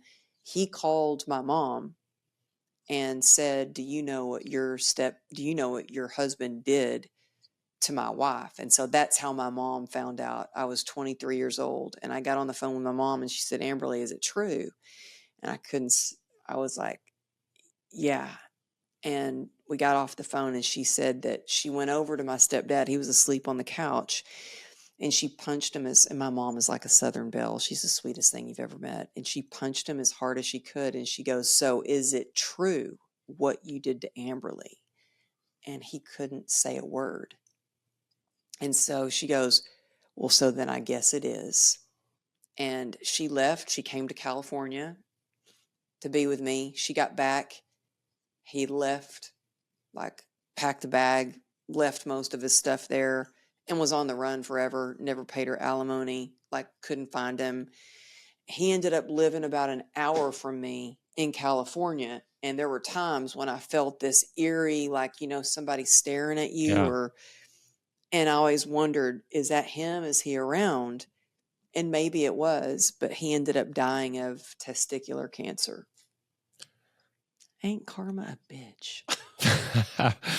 Well, I have goosebumps as I you hate to say that, but I hate to say that, but when you that's tell that terrible of me. story. By the way, I'm sorry you had to go through all that. That's horrific. I can't imagine.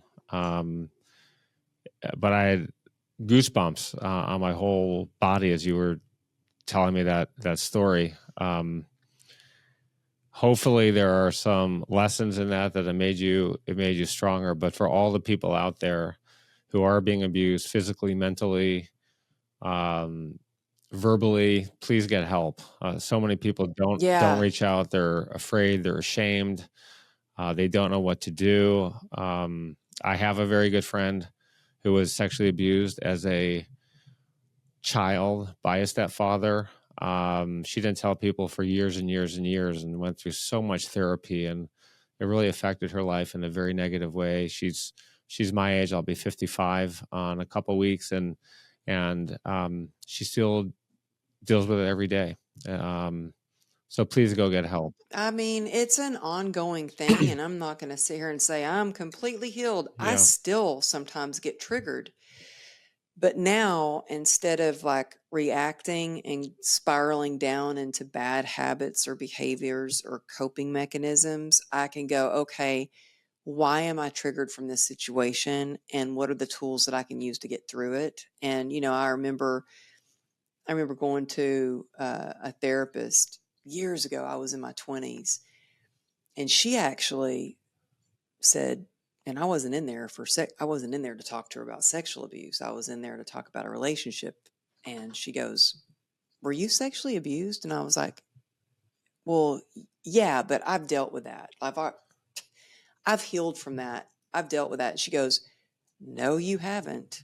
And she's like, "You need to read this book and do this and this." And it was like, I did a lot of healing through therapy, through reading, through self-development, through journaling, through writing. But I have to say, writing my book and writing about the sexual abuse was very cathartic. It was like, it took me down kind of a hard path, but it was actually very cathartic.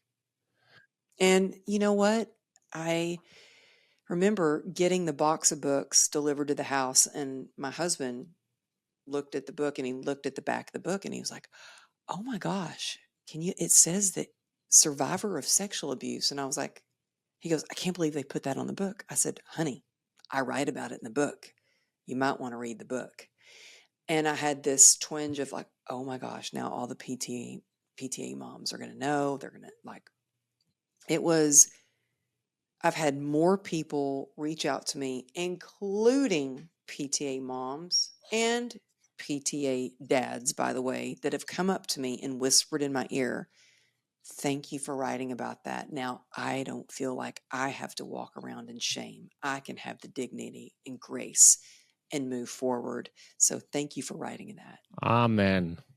Amen. That's amazing. I hope you're enjoying this video so far, but before we jump back in, I want to know if you've ever thought about what you need to do to reach the next level of success in your life. Over the last 25 years, I've been an advisor to more than 50 companies. I've invested nearly 100, including Google, Lyft, and Seagate, and I also co-founded a company that today is worth more than $15 billion. I've been incredibly blessed in my journey, and at this stage in my life, I want to give back. I want to share the lessons I've learned so you can reach incredible success way faster than I did. In my own journey, I've learned that having the right mentor is a massive advantage to achieving our goals. I'm hugely passionate about mentoring others, and I'm looking for a few hungry entrepreneurs who are excited to take action on their journey to incredible future success. So if that's you, I've got an opportunity. In the description of this video, there's a link where you can apply to work with me. All you need to do is answer a few simple questions, and if you're a good fit, my team will reach out so we can build a game plan together. All right, now let's get back to the video.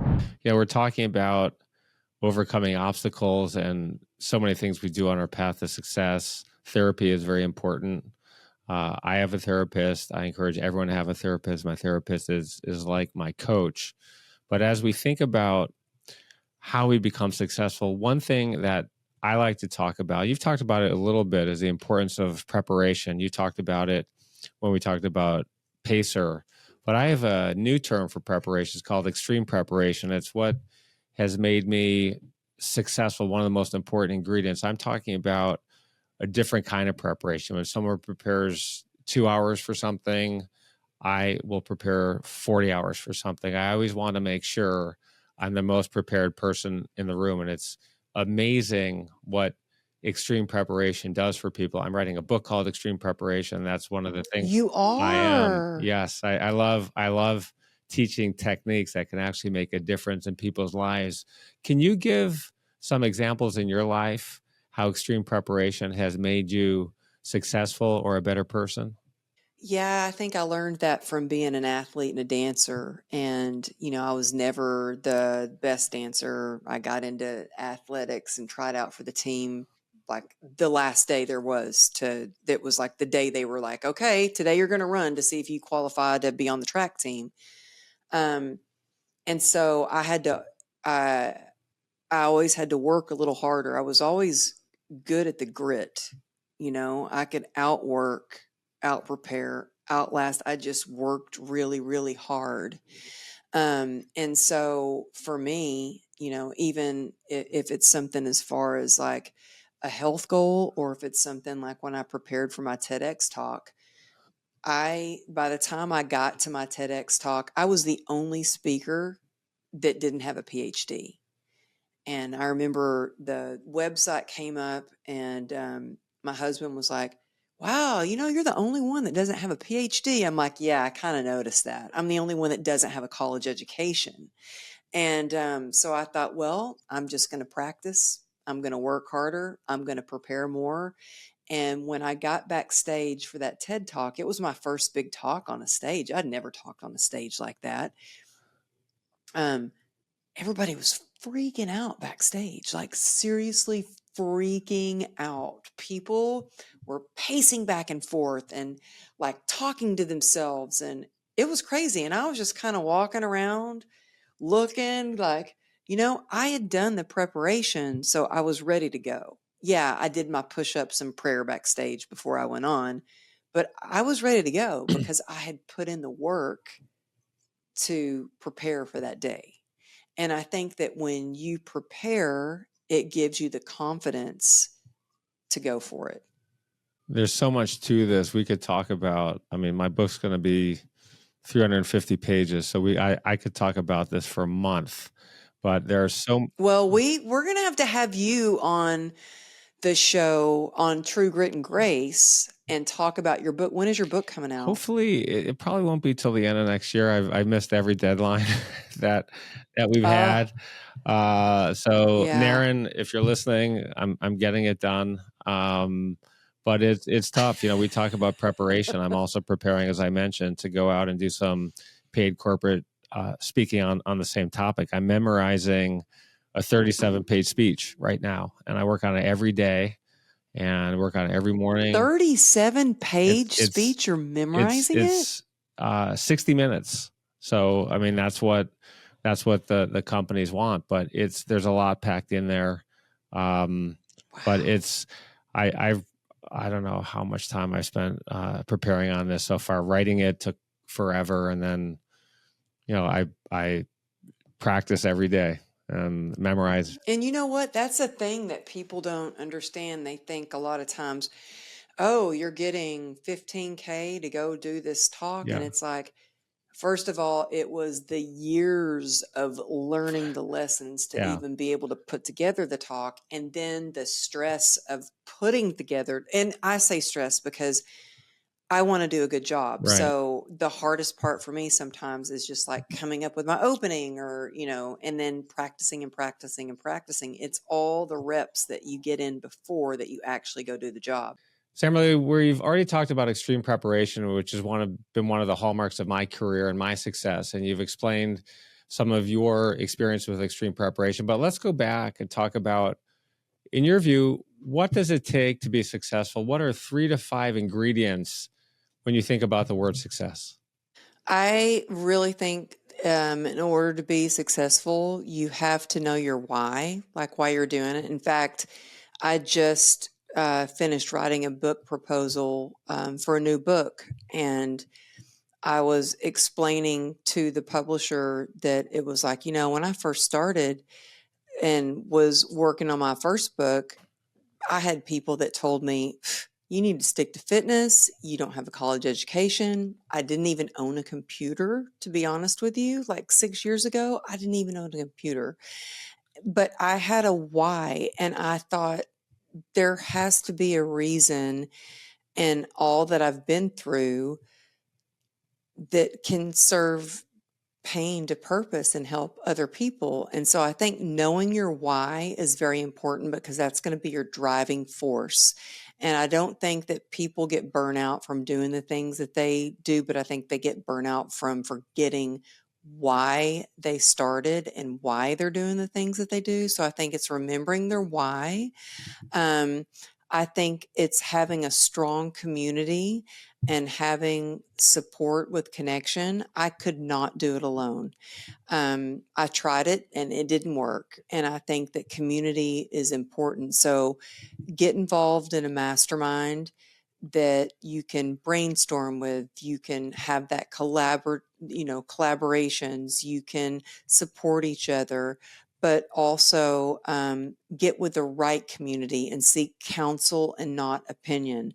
So what I mean by that is like when you tell somebody your big dreams or your goals and perhaps they've never written a book, they're like, you can never write a book. What? Write a book? That's impossible. But if you ask someone who has already written a book, who's published several books, they're like, oh, of course, this is of course what you can do. These are the steps you need to take. So take step A, B, and C, and you get good counsel on that instead of opinions on people who've never done the thing that you want to do. And then I think it's important to stick to your non-negotiables, which is like, when I've started to fail, or when I've started to burn out, or when I've started to go back into healthy habits, is when I've stopped doing my non-negotiables, which everybody has their non-negotiables. Mine is prayer and gratitude practice, and working out and connecting and being with my family, and other things. But knowing your non-negotiables and sticking to that so you can have sustainable success. I want to switch gears for a minute, and I want to talk about the dangerous things millions and millions and hundreds of millions of people knowingly do. Many millions of us like driving more than 100 miles an hour at times, even more if we have faster cars, and seeing how fast our cars go. Many millions of people like racing from 0 to 60, or love racing someone when the light turns green from a red light. When we talk about complete stupidity, 9.1% of people don't wear seatbelts, and 50% of traffic deaths come from people who are not wearing them. Here's a statistic. In 2021, seatbelts saved an estimated 14,955 lives, and could have saved the lives of an additional 2,549 people if they had been wearing seatbelts. Now let's talk about motorcycles. There are 9 million motorcycle riders in the United States and more than 200 million around the world. As of last year, 19 states and the District of Columbia had universal helmet laws requiring all motorcyclists to wear a helmet, while the other 31 states had partial helmet laws, which only require certain riders to wear helmets, usually based on age. In the U.S., approximately 70% wear helmets and 30% don't, which means 3 million people in the United States ride without them. In 2021, 6,084 people in the United States died from motorcycle crashes. Motorcyclists account for 14% of all crash-related fatalities in the United States, even though they were only 3.5% of the vehicles on the road. Motorcyclists are 24 times more likely than passenger vehicle occupants to die in a car crash, and 40 times more likely than light truck occupants. And as you know, there's no sense of freedom with the sun. There's no sense of freedom like when the wind is blowing in your face and you can feel the wind through your hair on a sunny day. I have a boat up in Coeur d'Alene. I love it. We speed through the water when it's glass. The hair is blowing in your face. Why are people knowingly taking this risk when they know it's so dangerous? Well, I think a lot of motorcyclists know, because I got a lot of friends with motorcycles, and you know that you're either going down, or, I mean, there's always a chance you're going down. But there is nothing like the freedom of riding in the wind, and that with the wind blowing through your hair, and being on the bike. And I think part of it is because as a motorcyclist, you're so focused on being in the present. You're so focused on your surroundings. It's not like when you're in a car, and I hate to admit this, but I've texted while I've been driving. I know people are going to hate me for that, but I mean, I do have my car on autopilot, which doesn't make it any better. I know that. I know it. But when you're on a motorcycle, you are fully in the present. And the only other thing I can describe that gives me the same present moment of being in that is when I'm boxing and sparring. And when I'm boxing and I'm hitting the mitts, I'm not thinking of anything else except for not getting hit in the face and hitting the mitts. And but it's crazy to me to see out here in Texas, because I lived in California where helmet law was mandatory. In Texas, it's not. And I'm like, oh my God, they're riding without a helmet. That is crazy. That is just crazy. And did you know that the best organ donors out there they come from motorcyclists? And the reason being is because most motorcyclists are younger. They have no previous illnesses or anything like that, but they have died in a horrible crash. But there are some of their organs that can be salvaged.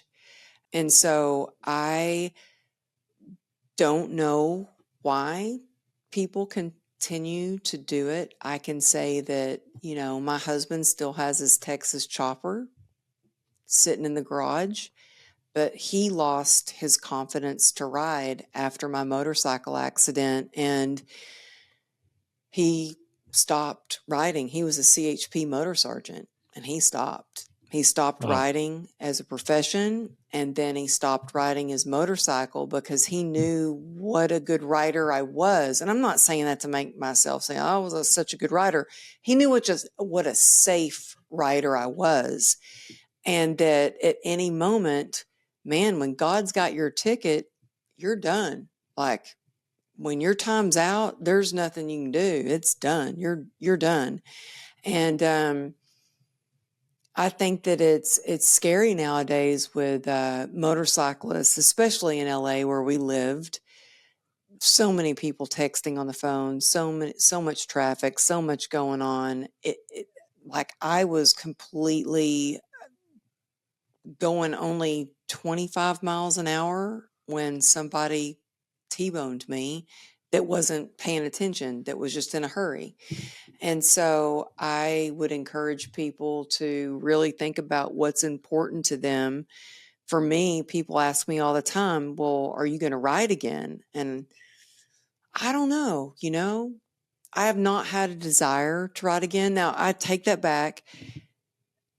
I have had a moment of like, oh man, I miss my bike. I'd love to get back on.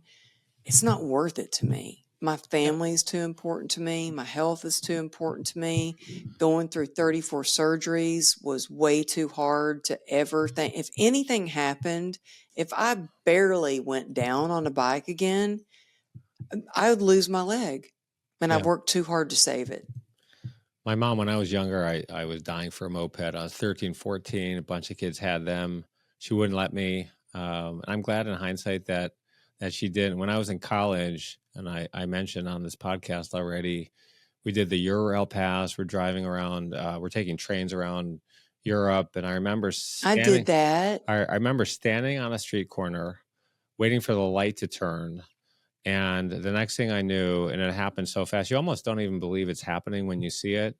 I remember the motorcycle going, and I remember a car just running a red light, didn't see it, and the guy just went flying, and I don't know how far he flew in the air. You could hear the thud when it hit him, and it was traumatic. I didn't go over and look at what had happened. Obviously, people rushed over there, and there was a big commotion, but I see riders in LA where you've lived. I see people zooming in and out of traffic. You're going 70 miles per hour, and you're going the speed limit, and people are just flying in between you.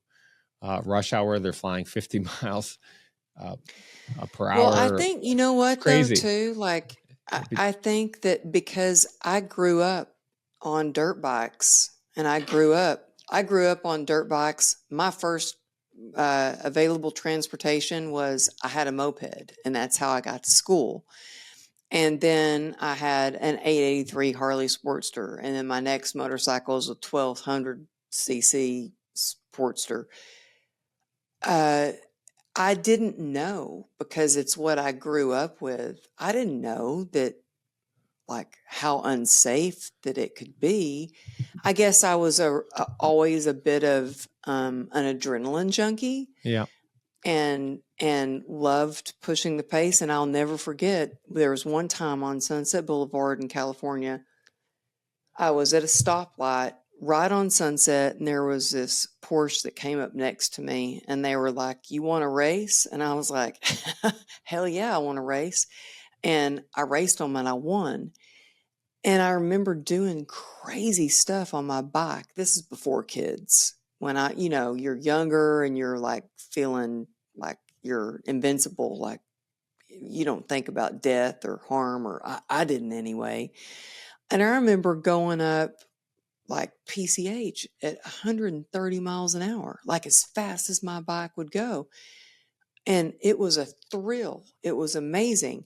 I can't imagine doing anything like that now, but I think a lot of it was the fact that I grew up on dirt bikes and I grew up with a note, like a scooter that was so cool. It was bright red with a bright red helmet. I always wore a helmet, but this accident changed everything for me and for my husband, for sure, for my whole family. Yeah. By the way, we have 8 minutes, so let's go very quick, maybe 2 minutes max on these final two questions, if we can, because I want to make sure that we get it in. So after you nearly died on a motorcycle, would you advise people not to ride a motorcycle today, given what happened to you? Yeah, I would say if you're going to ride a motorcycle, do it in the middle of nowhere with no traffic and wear a helmet. And you know what? Like, people are going to do what they're going to do. It's like my husband hasn't sold his motorcycle. He rarely rides it. I mean, rarely rides it. And you can't force anybody to do anything, but you can only offer like your experience to share with them that how bad it can go.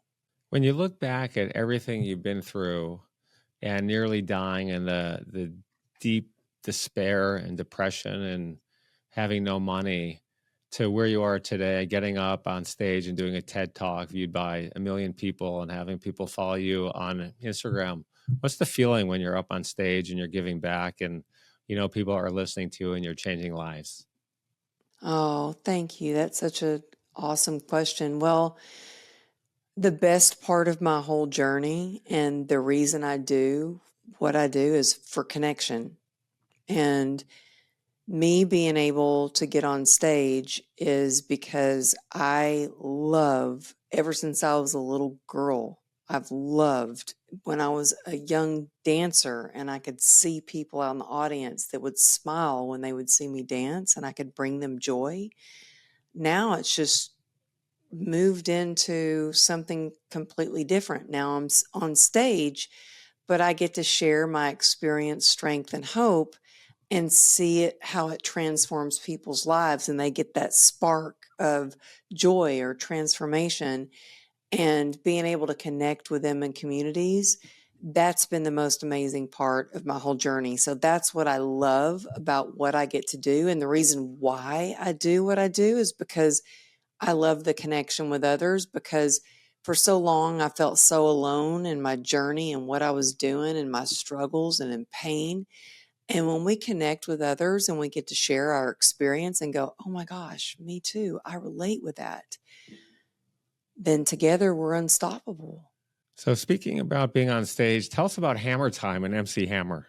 Oh my goodness. So that was fun. I moved to California despite everybody saying, oh, you'll never make it as a dancer.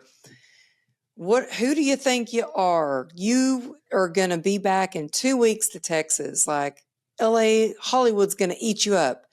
Well, a month later, I auditioned for the MC Hammer music video and got it. So I got to be on a music video with MC Hammer. And I was like, oh, I've made it. I'm in heaven.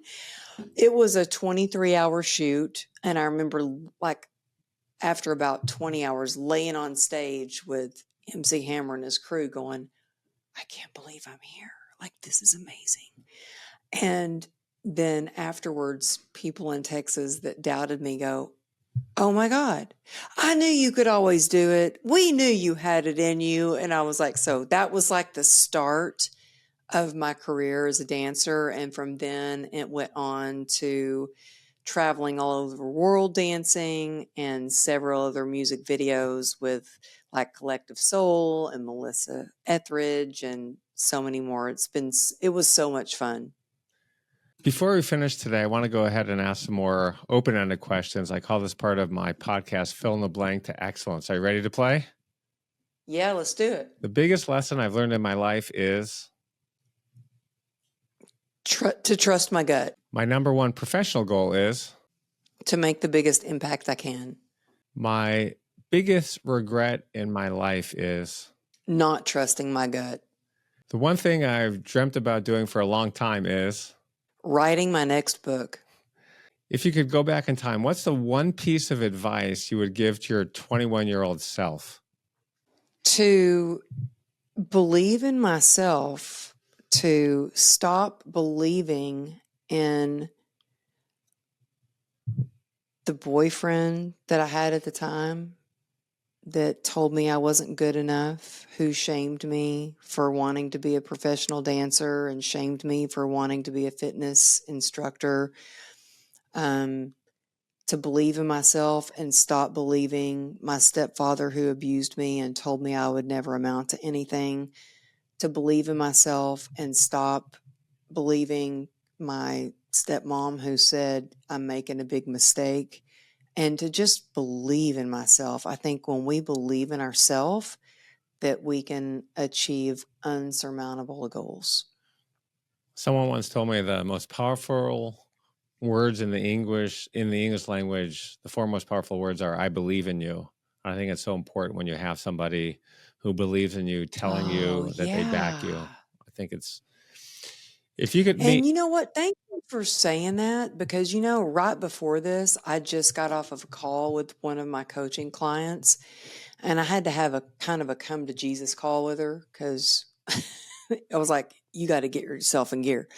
And I was like, I believe in you, because I really do. I was like, I believe in you. And she's like, thank you. Your belief in me means everything.